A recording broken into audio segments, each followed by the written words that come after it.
Hi, welcome to the Greater Joy Podcast. We're back. I'm Erin. I'm Jordan.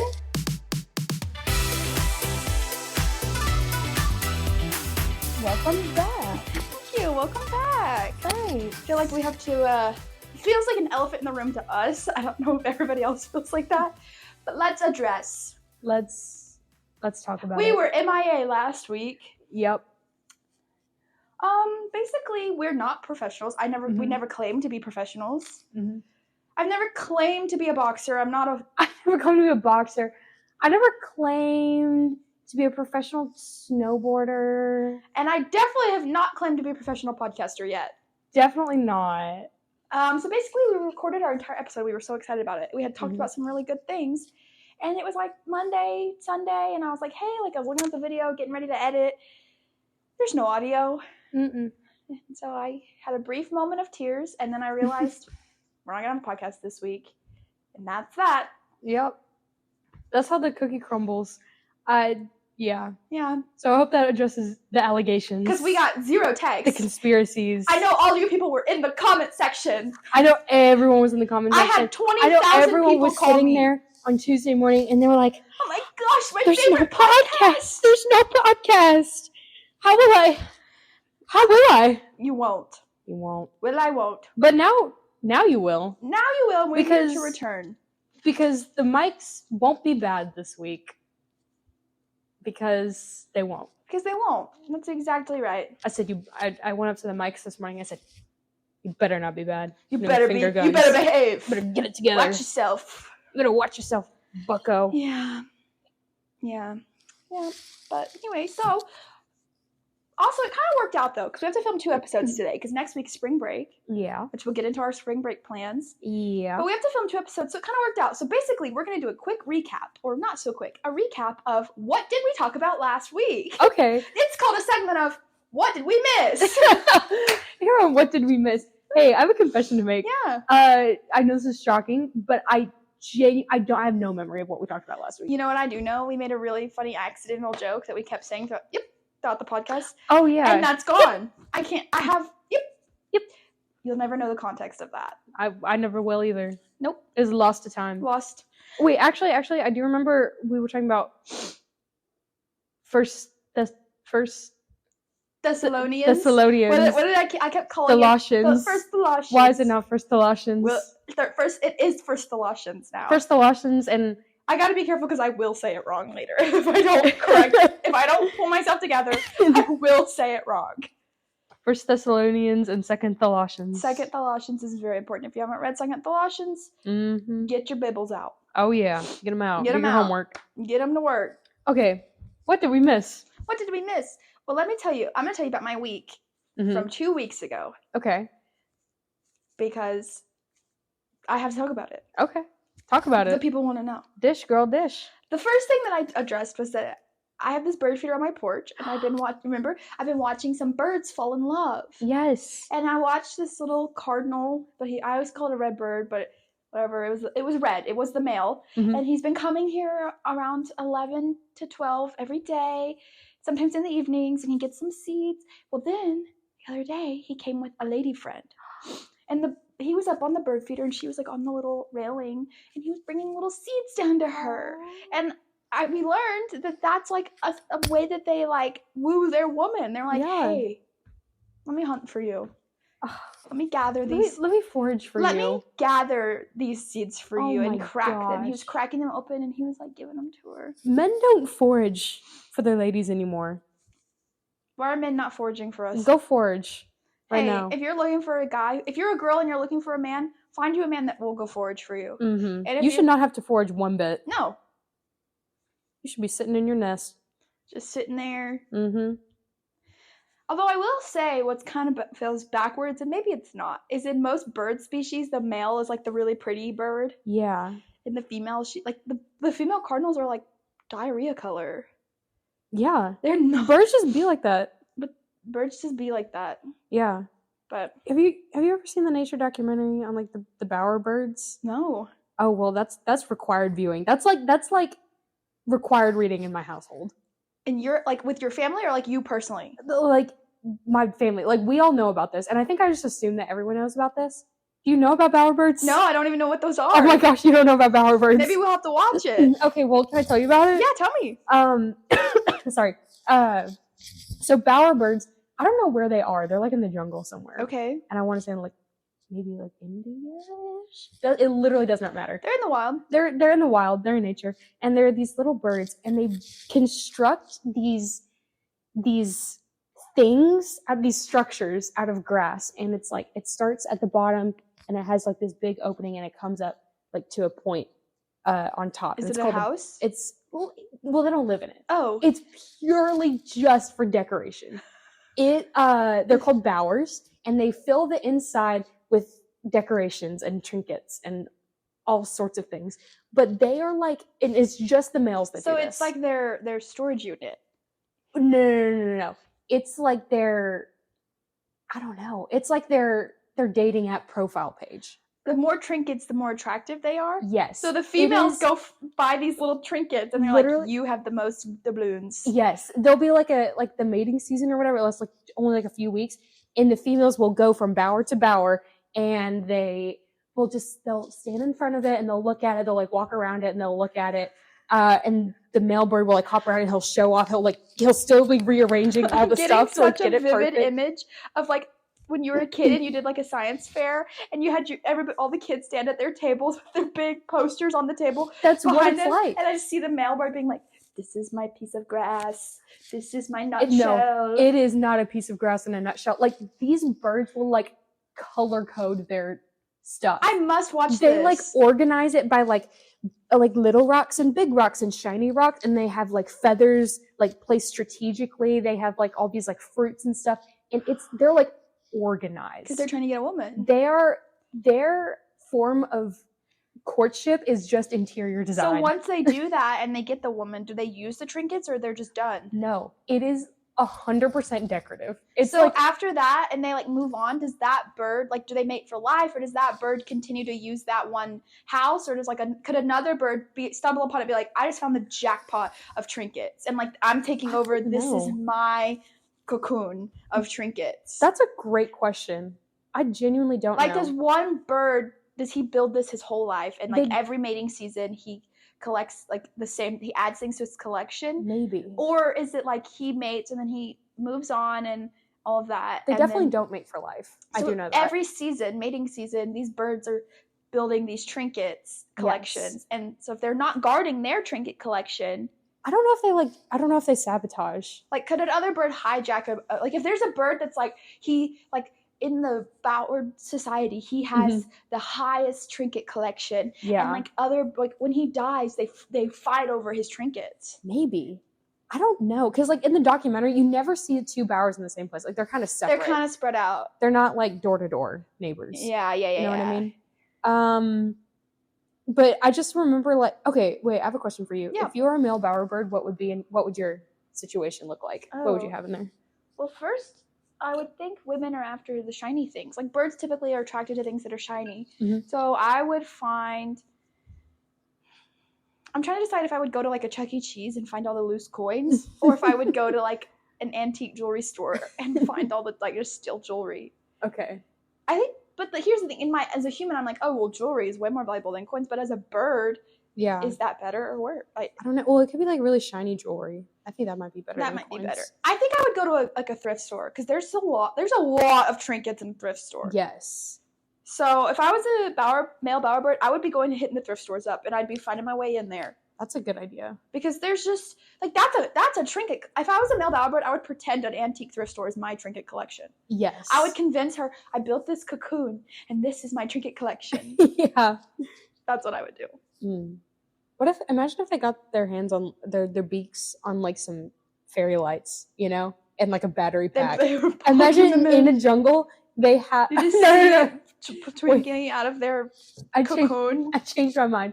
You have this like grass like little cocoon hut thing, and then you see those LED strips along the bottom of them. No, along the top. It's like along the top of his cocoon. Yeah. He's got the LEDs, and it's like the flashing from different colors. Yep. The ladybird shows up, and she just passes out. She's overwhelmed. This is it. She's like, this is it. That's very funny. Wow, I must watch this documentary. It makes me think of this one. When I was really little, my grandpa had this documentary that he had recorded.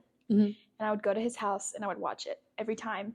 And I don't remember anything else but this one scene. I don't know if the entire documentary was about this. I don't know if it was about other things. I don't know. I was watching it for this one moment.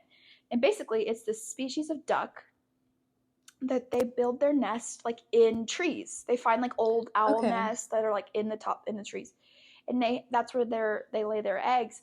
And so the babies, one of the first things they have to do is fall out of this tree. But Yes, like I've seen this. they don't die. Like their bones are just like, bird bones, whatever. They don't break. They don't die. Like they can just glide down, and they kind of like act like they're flying, but like they're not. Like a baby bird can't fly really. Yeah. And so he's like falling down, and there was like I just remember watching, like he had it recorded, and I would watch it over and over again, where the mom would just gracefully fly out and she'd wait at the bottom, and then the babies would just one by one plummet to the ground. And then once they all got down there, she'd take them off to the pond and they'd go swim.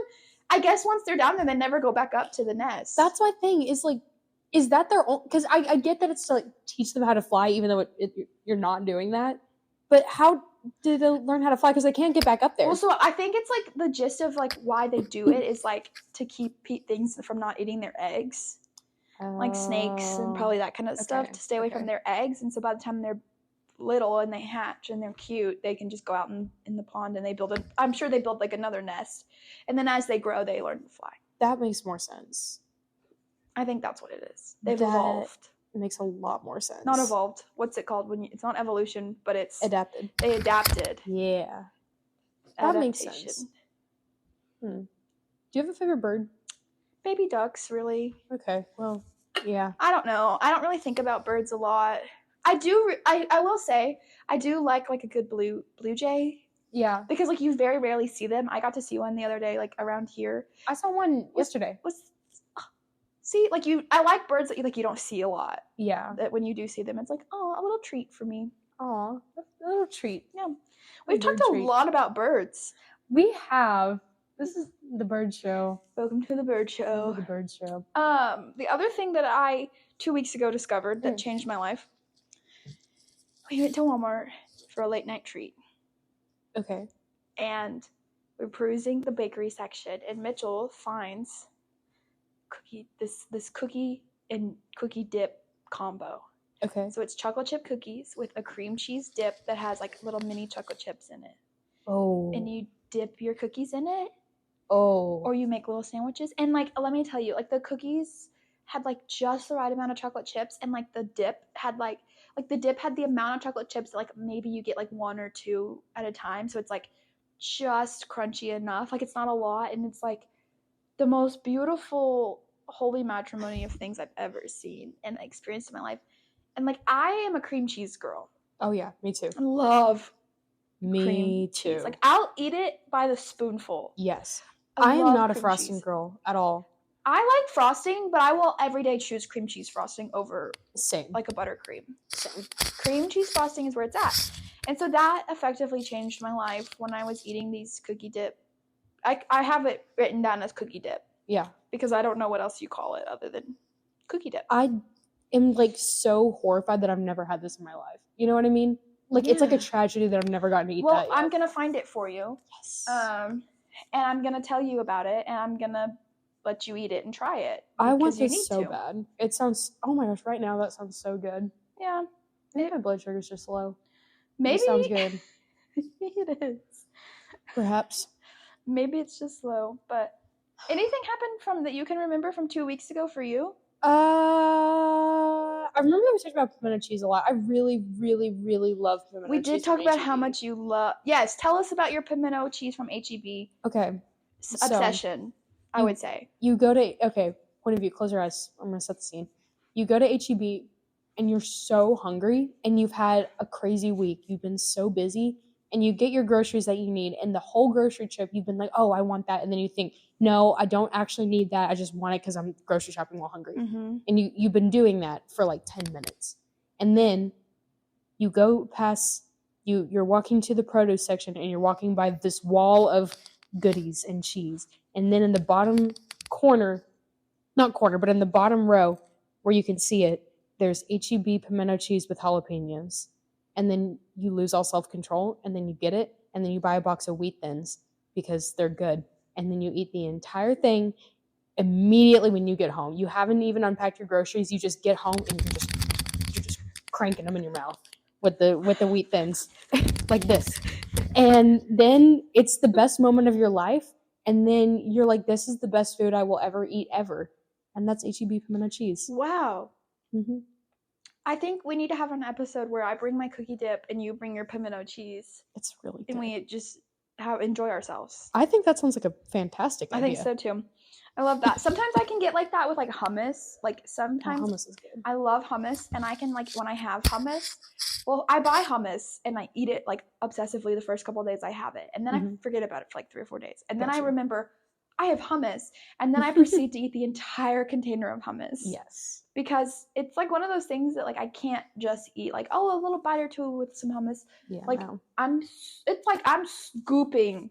Yeah, like big globs of that on there. Like I love hummus, like a garlic or like a like a peppery hummus. Pepper, like a spicy hummus, is like my favorite. Okay, I got you. I don't have these feelings about hummus. Really? I like hummus a lot, but like I feel mostly neutral about hummus. Okay, I like hummus a lot. Okay, I have to address something real quick. That's something in my chair. My dog hides her bones around the house, and I've been sitting on my dog's bone for the past couple minutes. She eats other bones. There's this one particular brand bone that I bought her. This is so hard. It's not supposed to be hard. It's been sitting out for so long because she will not eat them. She only takes them and hides them around the house, and will hide them in different places. And then if they've been hiding for too long, she'll go get it out. She'll move it, or if you find it, she can't leave it there. She has to go put it somewhere else. So this has been in my chair. That's where her newest hiding spot was. So she only likes this type of bone just to hide? Yes, she won't eat it. She's had this bone for maybe 3 weeks. Oh my gosh. She will not eat it. And if I give her a new one, she'll just hide 2 of them. Such a weirdo. My dog is a freak. She is a weirdo. Yeah, she's a freak. I don't know. Freaky freak. But one of the other things that we commented on in the messed up episode was we talked about the coolest person on this planet is the person who can chase a ping pong ball without looking weird. Oh, yes. And our opinions on that. And I think we ended up talking about like Jesus is ultimately going to be the only person who can do that. Jesus is the only person that could chase after a ping pong ball that fell on the ground and not look like an idiot. Yeah. Oh, 100%. Erin, I could not agree with you more. Yeah. And then the last thing that we talked about was we talked about 5 things. If you could send 5 things, we've discovered alien species somewhere, but they can't come to Earth. You're sending them 5 things. What 5 things are you sending them? Okay. Go. What was your answer? Because I think my answer has changed. Okay, so I think my answer's changed a little bit too. Okay. But I still stand by I would send them a snail. Okay. Because I think I would have to send them a couple snails, but like that's like counts as one because I think they would try to eat it at first. Like I think they would eat it, and then then eventually they would realize, don't eat it, put it in the dirt. Or would they think that that's humans? It's snails. No, like they'll know. They've had communications with us. They'll know that like we're not snails. Okay. So I would send them snails. I would send them, I do remember this, a fountain Dr. Pepper from Sonic. Oh. I would send them that. Oh my gosh. Barbecue water. Yeah, barbecue water. Yes. So good. That's what I would send them. The one thing, I don't remember anything else past those because I don't care about sending them those 2 things. The new thing that I would send them right now is I would send them a bowl from Panda Express with chow mein and orange chicken. Yes. Oh, and you have to include the cream cheese rangoons. Yes. Have you ever had the cream cheese rangoons? They're the best thing ever. They're so cream cheese. Yeah, cream cheese. Cream cheese. But it's crunchy. But it's good. Well, the cream cheese isn't crunchy. Well, no, but like the rangoon. It's like crunchy with the cream cheese. Oh, God bless. I honestly, like when I go to Panda, I'm not going for anything other than the cream cheese rangoons. See, I like them, but I don't know if I'm that level of addicted. I love them. I'm going for I'm serious about them. It depends on the mood because sometimes I want to go and get orange chicken with rice because I like to stick my orange chicken in there and scoop as much rice on top of the orange chicken. Yes. Sometimes I do want the noodles. Yeah. Oh, I'm a chow mein loyalist. Yeah. Sometimes you can do the split. But I rarely do split. Yeah. And then the Ragoons are really good too. I don't get Yeah. them every time because I feel like Panda can be expensive. So I'm like, Panda's expensive. you gotta ration my servings. Yeah. No. If I'm getting Rangoons, I just get a bowl. Yeah. But I would send them that order from Panda. Those are the 3 things I would. Oh, I did say I would send them like a taping of all of The Office. Oh yeah, that's important. Because that's really good. And then what else would I send them? I guess I have a new 5th thing to send them. I would send them. Here's where I'm thinking though. I don't know if this is accurate, but like I don't know why my brain's going here. But I would send them like an AC unit or like a big electric fan. Not what I expected. Because like, do they have that? What? Do they know that? It's like, you know, like those big black box fans that you find at like baseball fields sometimes when it's so hot. I would send them like one of those because like that is like does their planet have wind, or do they think we can control the wind on our planet by using those fans? Like there's a lot of questions of. I think they've invented spaceships. I think they've invented fans, but also does their planet need it, or is it just like so presumptuous of me to say? Yeah, like who am I to say that they don't have fans? What if their planet is just like the perfect temperature? Yeah, all the time for their species. That's like opened my eyes. So I would send them a giant box fan. Okay, what would I send them? You had said Shrek 1 and 2. Oh yes. Okay. Well, I'm changing my mind. I don't want to send them a box set of Shrek 1 and 2. I want just Shrek 2 in a DVD, in like the portable DVD player that you had as a kid on road trips. That's what I want to send them. Where the audio is like real scratchy. Yes, and the screen is this big, and the buttons are also this big. You have to share with your siblings, so it sits like 20. Yes. Feels like it sits and this is 20 like when you're feet younger, away. so it's like an argument. It's like a fight. Mm-hmm. Okay, so I would send them that. I think I want to send them an orange push pop. That might be okay. Good. I don't know if she listens, but Ashlyn, if you're listening, Ashlyn, we were friends in high school. She hadn't had an orange push pop ever. So her senior year of high school, on her birthday, I think it was on her birthday, I took her to get an orange push pop for the first time. I can't tell if I remember this. No, it was just me and her. Okay. We didn't take anybody else with us. I don't know why, like what was going on, but like we went and we had to go to like multiple gas stations to find it. Oh. And they're not in gas stations usually. No, I don't know where they come from. It ended up being at like a Family Dollar, like in one of their little ice cream things. That makes sense. But she had never had one. I think they only. I feel like they only come from field trips. Like they don't exist outside of like school cafeterias. Exactly. Like and Hofbrau's. What's that? At the that place. If you order on the kids menu, you can get like either an ice cream or an orange push pop. Really? Mm-hmm. Oh my gosh, I would kill for an orange push pop right now. Okay. I would. Okay, that's 2 things. So Shrek on a portable DVD player. Yes. Orange push pop. An orange push pop, and I would send them. I think I would. Actually, okay, you know what I would do? I would do one of 2 things. I would send them either like the map or like guide to a zoo, or when I went to Fossil Rim as a kid, which is like the place with the animals that you drive through. Drive through safari, basically. For context. And they would give you a flip book of like little details of like every animal they have. Yeah. I think I would send them that. That's actually really brilliant because I'm just sending them a singular snail. Oh no, they gotta know about every single type of antelope they have there and not much else. They're gonna know about every single type of antelope and cheetahs. I love the context of that because if they get both of our care packages, are they gonna think all animals are the size of a snail? They might. I want them to. They might. I want them to think. And I'm okay with that. That's 3 things. Yep. I would send them pimento cheese. I would send them pimento cheese. And I would with wheat thins. I think that counts as one. Yeah, that's like one. That counts as one thing. And then I would send them. I want to send them like a gift card. Like a gift card or like a credit card? Like a gift card. To where? To somewhere. I'm thinking of it. Maybe Sonic. Maybe. I feel for some reason Target. In my head, it's like Five Below is where they'd want to go. I think Five Below, like Five Below or Walmart or something like that. I think I would send them a gift card as like like you can come here and shop at Walmart. Come here, buy from our Walmart. Yeah, I love that. I think that's my answer.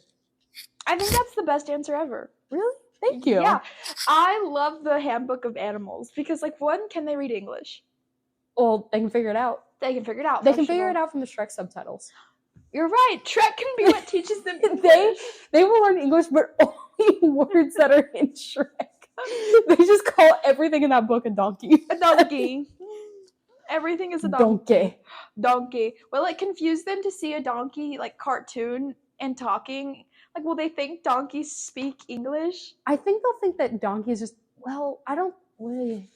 I think there's a chance that they'll read that and they'll watch Shrek and they'll think that like animals just speak English. No, because Shrek freaks out at the beginning. Oh, that's right. Unless I just send them Shrek 2 instead. Or that's just the norm. I take it back. I'm just sending them Shrek 2, not Shrek 1. Okay. I think you should. Okay, that's my answer. Okay. Oh, yep.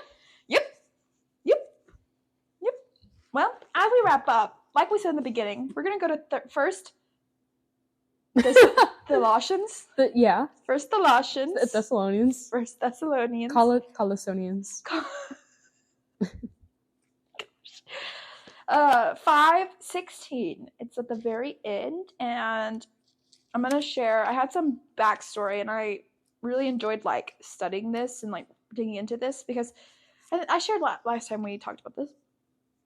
I feel like it's just super similar to like his time, like the letter this is a letter that Paul wrote to a church. I'm not even gonna try to pronounce the place where this church is, but he's writing this letter to a new church, and they're like pretty young, young believers, and they're all kind of in this season of just they have a lot of questions about their faith, kind of. Well, not kind of. They do. They have a lot of questions about their faith and just about like what's happening. Like a lot of them have been told and are believing that Jesus will return in their lifetime. There's a lot of them that are facing false teaching and false, like people aren't teaching the gospel correctly and just all of that. And then they're just facing persecution and just a lot of things like that. And so there's a lot to the beginning of the letter that Paul addresses. But this is in 5:16 is the end as he wraps up in the book or in the letter to them. And he's kind of giving them, like in the context before it, he's giving them like a list of like guidelines, I guess, that like God calls us to live by, and like what God calls us to do. So it's like some of them are like in verses 14 and stuff like that. It's like do good to one another, like don't repay evil, don't do evil back, like have patience, have mercy, like a lot of things like that. Like I'm not quoting it exactly, but like it's the gist of that. And so verse 16 in chapter 5 is just like him kind of continuing that. And so verse 16 just starts with like rejoice always, and that's literally like all verse 16 is rejoice always, and then 17 is pray without ceasing, and then in all circumstances give thanks, for this is the will of God for you in Christ Jesus. And so I just like really loved like reading that and like digging into that, like that I almost felt like connected to it in a deeper sense of like, people tell us all the time Jesus is going to return before we die. People say that to us in our generation. A lot of people believe that. People say that all the time. Christians and people are being persecuted in a form. Even in other countries, obviously, but even in America, like I think there's a form of persecution. I'm not saying like my persecution is the same, where people are being killed, but there is a form of persecution. And then there is like false teachings that I think are super real, where people just don't get it right. Like whatever they're preaching and whatever they believe sometimes just don't get it right. And so there's just a lot of like that kind of like I kind of clung to that and felt like, oh my gosh, like it almost felt like the letter was written not to me, but just to our generation of believers. Like, hey, like this is all the things that God is. This is where you are. This is what God's saying. And so that was like really cool to just kind of almost connect super like on a personal level to that, and how it's just like interesting to see how what was happening to believers then still happens today. Like the enemy is still trying to use the same forms to get at people, So I just really loved in verse 16 that it just said rejoice always. Like I just loved the fact that sometimes that's like in that season and in those times, like that's just what God has for you. It's just to rejoice always and pray without ceasing. And it just like challenged me, like, am I doing those things in this season? You know, like all the laundry list of things that God calls us to live for, are you doing those things? And am I living by that, like day to day, basically? Yeah. Yeah. I like it. I don't know. It just makes me think about like how much like we have, like it doesn't just like tell us like to like rejoice always. Like we have powerful reason to rejoice always. Yeah. And powerful reason to pray without ceasing. And just like, I don't know, understanding that is crazy. And it's very humbling because I don't know, it makes me think like I very much get caught up in my tiny little whatever that like doesn't even matter. Yeah. You know what I mean? When I have every reason to rejoice always and every reason to like worship like fully 100% all the time. Yeah. Even though obviously I don't do that. Yeah, but I feel like, and we've talked about this before, like the sense of like having that like I always call it like a mountaintop moment. Yeah. You know, like I think a lot of people call it that, like just this mountaintop moment. Like those moments are super easy for me to be like, yeah, like I'm rejoicing in this. But it's just like the day to day that's like hard, I guess, or like I just get bogged down in stuff, or I'm just caught up in something else and I'm not doing that. And like, yeah, for me, like I don't know, and this is something that I'm trying to work on a lot, but for me a lot of it is like being able to do that better just like comes from relying on the Holy Spirit to be disciplined, like for like to help me be disciplined, you know what I mean? Yeah. No, I totally agree. I think that's good. Yeah, I like it. I like it. I like that. Yep. It's like pimento cheese. I like it. And on that note, I think that's all we have for y'all today. Yeah. Make sure to tune in next time. Next time. Bye. Bye.